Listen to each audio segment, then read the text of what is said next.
po sa budget para sa pag-aaral, ilang abot kayang education program ang iniaalok sa bansa. Gaya na lang tinatawag na Barter Education Program. At para naman sa mga nahinto sa pag-aaral, handog ng DepEd ang Mobile Alternative Learning System. Balitang hatid ni Dano Tingkungko.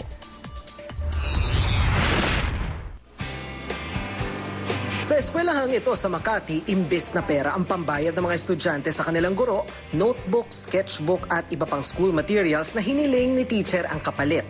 Ang tawag dito, barter education. May mga iba nag-ask lang to like the Facebook page or blog about the event.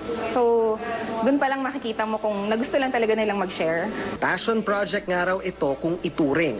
Ang mga guro kasi rito, facilitators at maging ang lugar na pinagdadausan ng mga klase, wala ring bayad. Passion lang talaga. It will drive you para magturo ng wala namang bayad. Hindi naman yan bawal kung hindi naman kasi sinasaad na yung tuition fee, cash lamang. Bukod sa arts and crafts classes, itinuturo rin dito ang photography, financial management, foreign languages at iba pa. So good setting, especially with friends. Isa sa bawat 8 Pilipinong edad 6 hanggang 24 out-of-school youth. Isa rito si Lea Rase. Imbes na pumasok sa eskwelahan, narito, kumakayod at namamasukan. Nagkaroon po ng problema sa pamilya ko kasi nanay ko, nung grade 6 na po ako, nag-asawa po siya ulit. Pero ang mga tulad ni Lea Rase, hindi dapat panghinaan ng loob. Tulad ng barter education, may ilan pang abot kayang paraan para mahasa ang kaalaman.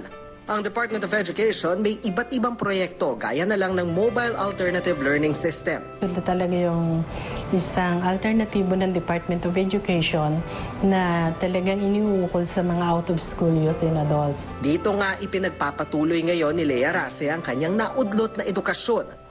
Para makibahagi sa pagbibigay ng dagdag kaalaman, binisita namin ang ilang 4th year high school students ng Carlos P. Garcia High School sa Maynila para ipasilip sa kanila ang aming trabaho bilang mga tagapagbalita. Nandito ako para turuan kayo kung paano gawin ang trabaho ko. So this is an option na pwede ninyong i-explore. Kasi sa isang demokrasya, kailangan natin ng balita. Pagkatapos ng konting tips, isinalang namin si Joshua para subukan mismo ang pagbabalita sa harap ng kamera.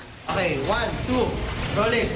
Nagpiling si Senator Miriam Defensor Santiago bilang abol sa International Criminal Court dahil umano sa kanyang chronic headache syndrome. Anumang pagsubok ang pagdaanan, tunay ngang walang makahahadlang sa taong pursigidong makamtan ang karunungan. Dano Tingkungko, GMA News.